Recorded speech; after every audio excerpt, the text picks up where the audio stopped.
Om Shanti. Good morning. साकार मुरली 27 मई 2022। बाबा का मीठा मीठा लेटर हम मीठे मीठे बच्चों के मीठे मंथन के लिए। मंथन शुरू करने से पहले प्रेम के सागर शिव बाबा की प्रेम भरी किरणों के नीचे बैठ जाते हैं और अनुभव करते हैं, मैं प्रेम स्वरूप आत्मा हूं,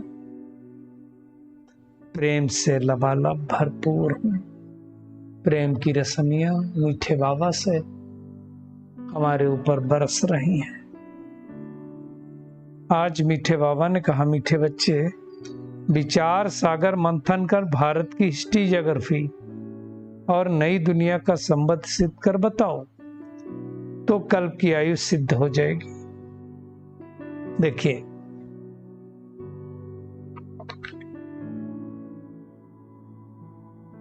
जब इस सृष्टि पर सतयुग था, अर्थात लक्ष्मी नारायण का राज्य था, तो संपूर्ण सुख शांति थे। तो लक्ष्मी नारायण जब राज्य गद्दी पर बैठते थे तो एक एक एक चालू होता है, और वो राज्य 1250 वर्ष चलता है। अब लक्ष्मी नारायण डिनास्टी को अगर 5000 वर्ष हुए स्थापित हुए, तो उसके 1250 वर्ष बाद श्री राम सीता का राज यानी आज से 3750 वर्ष पूर्व चालू होता है।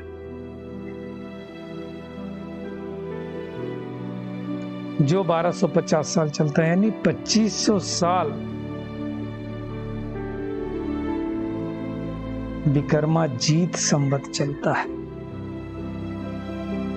2500 वर्ष के उपरांत अनेक धर्म इस सृष्टि पर आते हैं और विक्रमी संबंध प्रारंभ होता है। तो एक 2500 से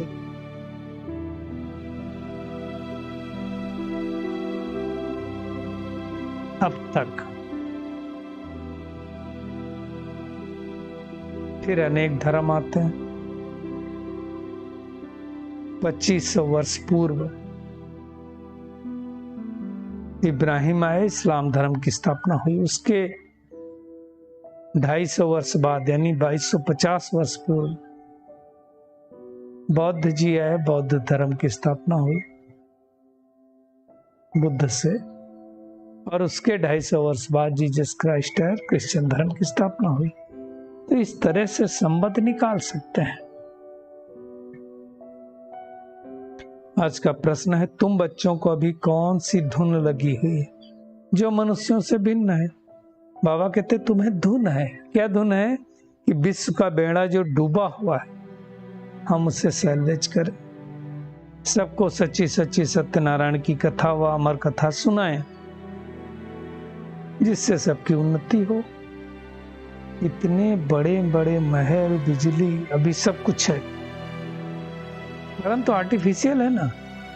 सतयुग में कोई आर्टिफिशियल चीज नहीं होती, हीरो से चमकती है दुनिया, नेचुरल। वहां कोई एसी और इस फ्रिज इसकी आवश्यकता नहीं होती। मौसम ही ऐसा होता है कि कोई चीज खराब नहीं होगी, सदाबहारी मौसम होता है।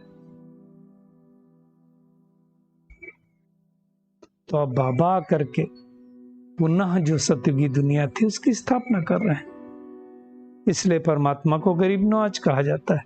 परंतु कब आते हैं, किस तिथि को आते हैं, दुनिया में नहीं पता।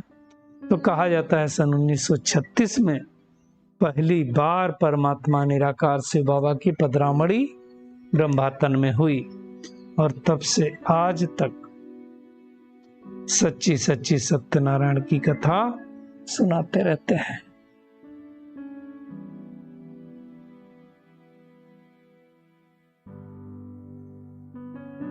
शिव जयंती जब से कथा सुनाई, और गीता जयंती मतलब गीता का ज्ञान दिया तो एक ही हो गई, उसमें कोई डिफरेंस नहीं होता है। फिर श्री कृष्ण जयंती में थोड़ा सा गैप होता है, ये सब समझने की बात है। तो लक्ष्मी नारायण का संबंध माना स्वर्ग का संबंध, वहीं से चालू हुआ सत्य की दुनिया का संबंध। इस हिसाब से 5000 वर्ष पूरे हुए। बाबा कहते तुम जानते हो, क्या जानते हैं हम? कि हम सब देवी देवता धर्म के थे, चक्कर लगा करके ब्राह्मण बने हैं, शूद्र बन गए थे, बाबा ने हमें ब्राह्मण बनाया और फिर से ब्राह्मण से देवता बनते हैं। हिस्ट्री ज्योग्राफी सब कुछ बाबा ने हमें बतला दी और हमें पता है। हमारा जो सीढ़ी का चित्र है उसमें संबंध लिखा हुआ है। दुनिया में तो भारत का संबंध ही गुम कर दिया, पुजारियों के संबंध को दिखाया। बाबा कहते हो अशोक पिलर, अशोक चक्र भी दिखाते ना। अब द्वापर से में तो कोई अशोक तो कोई है नहीं, सब शोक में है। तो अशोक पिलर कब चलता है? सतयुग त्रेता युग अशोक रहते हैं। अशोक मतलब जहां कोई शोक ना हो, कोई दुख ना हो, तन मन धन सब कुछ हो। बाबा कहते हैं अभी तो नाम अशोक का होटल लगते हैं, परंतु वहां क्या क्या खाते हैं बात मत पूछो। तो बाबा कहते हैं अभी तुम जानते हो कि हम जो कल्प पहले स्वर्ग में थे, सुखी थे, वही ये ज्ञान सुनेंगे। बाकी सबको समझ में नहीं आएगा ये ज्ञान। चित्र में क्लियर है, फिर भी समझ में उनको ही आएगा जो देवकुल की आत्मा होगी, सबको समझ में नहीं आएगा। तो बाबा कहते तुम्हारे दिल में अब ये तात लगी रहे कि कैसे सबको समझाएं, कैसे भारत का डाउनफॉल हुआ, कैसे भारत अप जाता है, ये सबको समझाओ। दुनिया में तो झूठी कहानियां सुनते रहते हैं, तुम सच्ची सच्ची सत्यनारायण की कथा सुनाओ कि कैसे सतयुग में उन्नति थी। दुनिया वाले अपनी धुन में है, तुम्हारी तो अपनी धुन है ना। बाबा कहते तुमको तो खुशी है कि तुम विश्व के डूबे हुए बेड़े को अमर कथा सुना करके निकाल रहे हो। सीढ़ी उतरते उतरते हमारा क्या हाल हुआ, झूठी कथाएं सुनते सुनते क्या हाल हुआ, फायदा कुछ भी नहीं हुआ। अब भी हम तो झूठी कथाएं नहीं सुनते ना अपनी चेकिंग करनी, अब तो सच्ची कथा सुनते हैं। सबके देखो अलग अलग, आप सिख धर्म में चले जाओ तो उनका अलग तालाब बना हुआ, उसमें स्नान करते हैं। हिंदू धर्म वाले नदियों पर स्नान करते हैं। ज्ञान स्नान कौन करता है? ये नदियां भी तो गंदी हो गई। सतयुग में तो गंगा जमुना में कोई कीचड़ा नहीं था, सब बहुत शुद्ध थी। हर चीज सतयुग में फर्स्ट क्लास होती। अब वैसी फर्स्ट क्लास चीज का पुनः शिव बाबा स्थापना कर रहे हैं, तो हमें उनके इस स्थापना के कार्य में मददगार बनना है, जैसे भी बन सके, तन से, मन से, जन से, धन से। बाबा कहते तुम जानते हो हम शांति धाम में कैसे रहते थे? ऊपर शिव बाबा, नीचे हम आत्माएं। फिर कैसे शिव बाबा इस सृष्टि पर आए, कैसे उन्होंने सूक्ष्मता, ये सब हमको पता है। फिर देवताओं की माला कैसे चली, क्षत्रिय वैश्य शूद्र कैसे बने, निराकार परम धाम से निराकार आत्माएं इस सृष्टि पर आती रहती हैं और अपना अपना पार्ट बजाती रहती हैं। अब मेजोरिटी आत्माएं आ चुकी हैं, अब वापस जाने का समय स्टार्ट होगा। तीव्र गति से आत्माएं वापस बाबा के साथ जाएंगी। द्वापर युग से तो पतित राजाओं का राज्य चालू हुआ, तो फिर क्या किया उन राजाओं ने? देवी देवताओं की पूजा करनी चालू की, मंदिरों में जाकर पूजा करते हैं, परंतु उनको जानते कुछ भी नहीं। अब भगवान ने हमें बताया, परमात्मा ने हमें बताया कि इस नॉलेज से हम तो देवता बनते हैं। तो जिसको देवी देवता बनना है वो नॉलेज को धारण करे, इस ज्ञान को रोज सुने। पहले ब्राह्मण तो बनना पड़ेगा ना, तब तो देवता बनेंगे। ये वर्ल्ड की हिस्ट्री ज्योग्राफी बीज रूप परमात्मा के सिवाय कोई नहीं सुना सकता है। इसमें आशीर्वाद कृपा की कोई बात नहीं है। बाबा ज्ञान सुनाता है और हम धारण करते हैं। फिर हमें 21 जन्मों की प्राप्ति होती। ऐसी 21 जन्मों की निरोगी काया मिलती है, कोई रोग दोख नहीं लगता। वहां 21 जन्मों के लिए प्रारब्ध पाते हैं।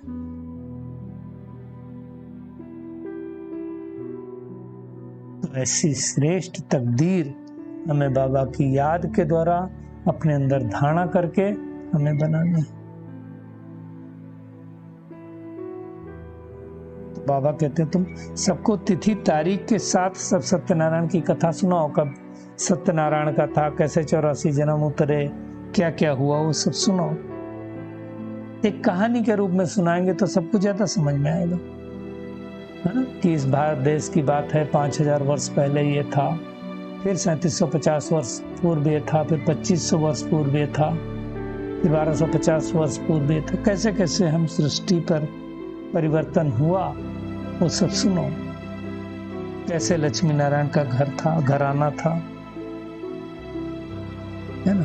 कैसे हमने राज्य गंवाया, कैसे हीरो जवाहरों के महल में थे, ये सब सुनो। और साथ साथ सबको बताओ कि अब बाबा को याद करो तो जो खाद जमा है आत्मा के ऊपर कट लगी हो निकल जाएंगे। बाबा कहते हैं नंबरवार तो पुरुषार्थ सब करते ही। बाबा जानते हैं कौन कौन अच्छी रीत से पुरुषार्थ कर बुद्धि में धारण कर सकते हैं। बाबा को तो सब कुछ पता है। हम कोशिश करें तो हमें भी पता चल जाएगा। ऐसा नहीं कि हमें नहीं पता चलेगा हमारा पुरुषार्थ कैसा है। बाबा कहते हैं कोई भी सेंटर पर सत्यनारायण की कथा सुना सकते हो, मुरली सुना सकते हो, लेकिन लक्षण भी अच्छे होने चाहिए। मुरली सुना रहे हो और अगर धारणाएं नहीं है, परिवर्तन नहीं है, तो फिर कोई फायदा नहीं होगा। तो ऐसी रॉयल चलन करनी है, ऐसी अवस्था बनानी है जो चाल चलन से ही हर आत्मा समझ जाए कि ये श्रेष्ठ आत्मा है। बाबा कहते घर गृहस्थ में रहो, लेकिन अपनी चलन को सुधारो, कमल फूल समान रहो।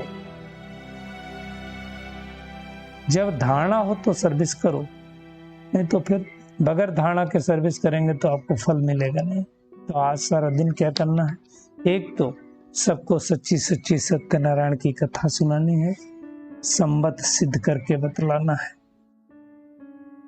अंदर बाहर से एकदम स्वच्छ साफ बहुत मीठा बनना है, कभी लून पानी नहीं होना है। अच्छे लक्षण धारण करके फिर सृष्टि की सेवा करनी है। आज का बाबा का वरदान है, ब्राह्मण जीवन में बधाइयों की पालना द्वारा सदा वृद्धि को प्राप्त करने वाले पद्मा पदम भाग्यवान भव। बाबा कहते हैं संगम युग पर विशेष खुशियों भरी बधाइयों से ही सर्व ब्राह्मण वृद्धि को प्राप्त कर रहे हैं। बाबा का बनने के बाद जो खुशी होती है, वो खुशी का अनुभव जब दूसरों को होता है तो वृद्धि होती है। ब्राह्मण जीवन की पालना का आधार बधाइयां हैं। बाप के स्वरूप में हर समय बधाइयां हैं। शिक्षक के स्वरूप में हर समय बाबा क्या कहता है, वाह बच्चे वाह, शाबाश बच्चे वाह, शाबाश का बोल पास भी दाना बना रहा है। सदगुरु के रूप में हर श्रेष्ठ कर्म की दुआएं सहज और मौज वाली जीवन अनुभव करा रही हैं। चेक करना हमें मौज की जीवन अनुभव होती है। बाबा कहते हैं इसलिए पद्मा पदम भाग्यवान हो, जो भाग्य विधाता भगवान के बच्चे संपूर्ण भाग्य के अधिकारी बन गए। अपनी चेकिंग कर लेनी है कि हम संपूर्ण भाग्य के अधिकारी बने हैं। कौन बनेगा, जो श्रीमत पर संपूर्ण रीत से चलेगा। स्लोगन है, सच्ची सेवा द्वारा सर्व के आशीर्वाद प्राप्त करने वाले ही तकदीरवान है। परमात्मा किरणों के नीचे बैठ जाएं और अनुभव करें, मैं बहुत पावरफुल आत्मा हूं, पद्मा पदम भाग्यशाली आत्मा हूं, सच्ची सच्ची सत्यनारायण कथा सुनने और सुनाने वाली आत्मा हूं। विश्व के डूबे हुए बेड़े को पार करके सच्ची सच्ची सेल्वेशन आर्मी रूहानी सेना हूं। हमें आपस में बहुत बहुत मीठा बनना है, लक्ष्य प्रमाण लक्षण धारण करके सृष्टि को श्रेष्ठ बनाना है। शुक्रिया मीठे प्यारे बाप दादा, शुक्रिया आप सभी का इस मीठे मंथन के लिए। ओम शांति।